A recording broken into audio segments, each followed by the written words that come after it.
Nik erabaki dut erabiltzea Gama programa aurkezpenak egiteko balio du. Eta era ezberdinak daude edo, egin daiteke hemen ikusi aldugun bezala inteligentzia artifiziala erabiltzen, orduan zerotik, hor emango genizkioke prontak, eta berak eraikiko zigun aurkezpena, argazkiekin, eta egia da kredituak daudela, hemen ikusi dezakegun bezala, orduan kredituak agortzean, ez da doainik, eta formato honetan, doainiko formatoan, aurkezpenak 10 horri ditu gehienez jota. Gero badauzka beste aukera batzuk, bat hasieratik egitea, Canva daukan bezala, aukera ezberdinak dituela, ditu plantillak eta zerotik zuk sartu behar diozu informazio guztia, edo baita ere zuk sartzen diozu PDF bat adibidez, testu bat, eta berak egiten dizu aurkezpen formatoan, grafikekin edo argazkiekin edo dana dalakoa. Nik frogatu dudanagatik hobeten funtzionatzen duena hau da. Hasieratik inteligentzia artifiziala eratzen duena. Orduan, hori kontutan edukita, egin dudana da prestatu Word bat, non agertzen dan, hemen daukat, non agertzen dan zer, hemen ikusten duzuen bezala ibaka atera dut, zer dan nahi dudana landu, eta hemen izango zen lehenengo, nik erderaz ematen dut, eta orduan hemen da emaitzak, resultado de aprendizaje lehenengoa landuko dut, da adibidez zer dan surtido de productos, hemen begiratu dut, horretan oinarrituta, RA horretan nik atera dut, zer nahi dudan ikasleek ikastea edo ikaslekin lantzea, ez? Orduan izango zen el surtido en el punto de venta, eta honek puntu ezberdinak ditu. Orduan, puntu ezberdin bakoitzean, sartu diot zer landu behar duen, ez? Orduan, hau edukita, sartuko diot alde batetik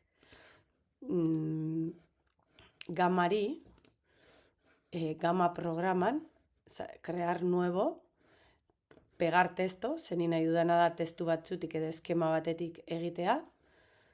Baina oso txikia denez, emango diot crear a partir de una instrucción o un prompt, izango zen hau, generar, bai?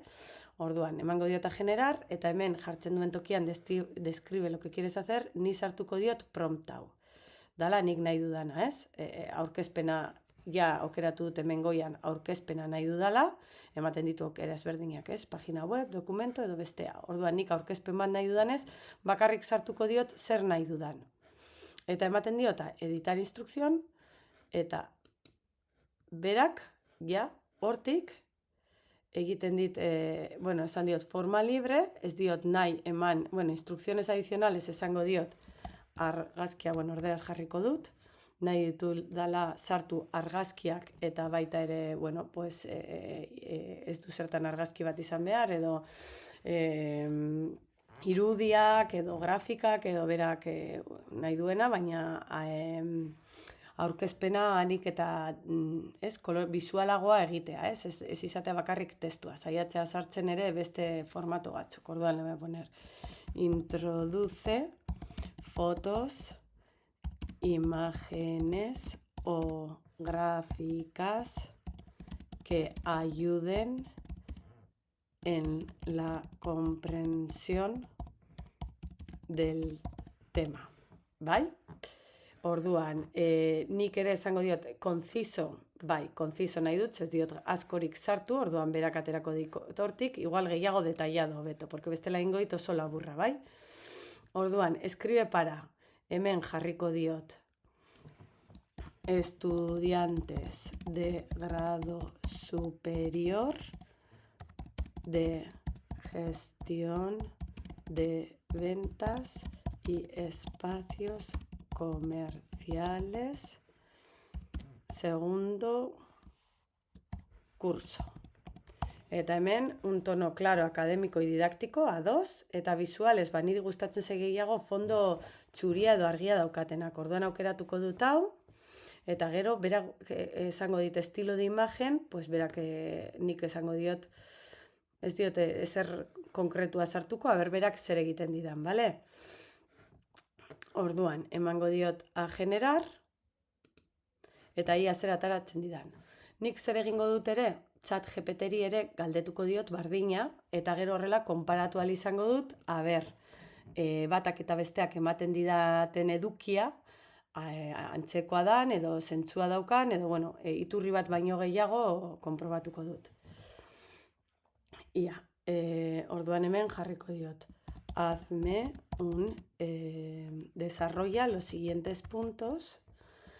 Lehenengo jarriko diot bere rola, ez? Eres un profesor de FP de un grado superior de, eta komiletartean, gestión de ventas y espacios comerciales y quieres preparar material didáctico para tu clase de gestión de productos,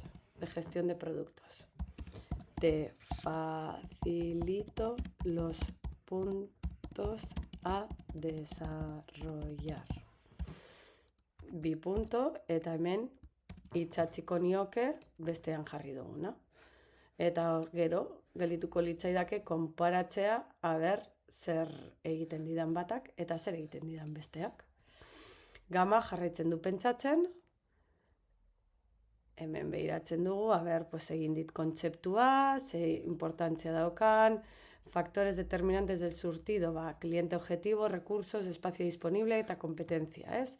Estructura, departamentos, secciones, categorías, familias eta referencias bai eukidu kontutan, surtido amplio, surtido reducido, profundo, superficial, estoka ere landu egin du, zeintzu diren surtidoaren 4 dimentsioak, hau orain hartuko nuke eta konparatuko nuke ia ChatGPTek zer eman didan, eta adibidez honek gauza ezberdinak eduki ditu kontutan, ez? Familia, subfamilia eta adibideak eman dizkit. Orduan, zer egin nezaken, hemen aldatu daiteke, zuzenean aldatu daiteke, adibidez, taka, sartu, eta erabaki zein den egokiagoa, ez?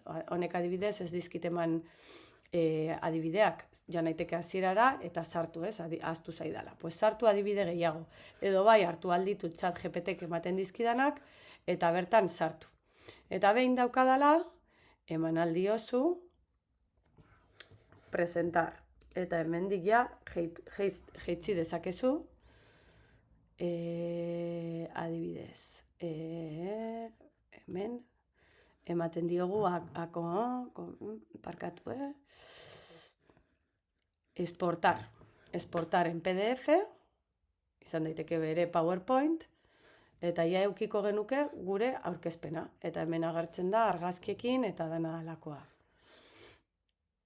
Tardatzen du pizka bat.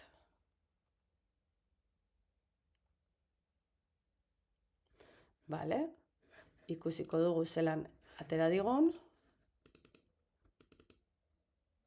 Ikusten dugu aurkezpena zelan egiten digun. Que es el surtido, argazkiak erabili ditu, nik uste dut bizualki ere nahiko ondo antolatuta dagoela, eta gero erabili daiteke beste IA bat, argazkiak aldatzeko, lehen komentatu dugun bezala, uste badugu ematen digun kontenidua edo edukia, ez dela nahikoa edo pobrea bada, edo adibidea sartu nahi baditugu, aurkezpena sortu aurretik ere sartu daitezke, baina lan pilo bat aurreratu daiteke. Eskerrik asko.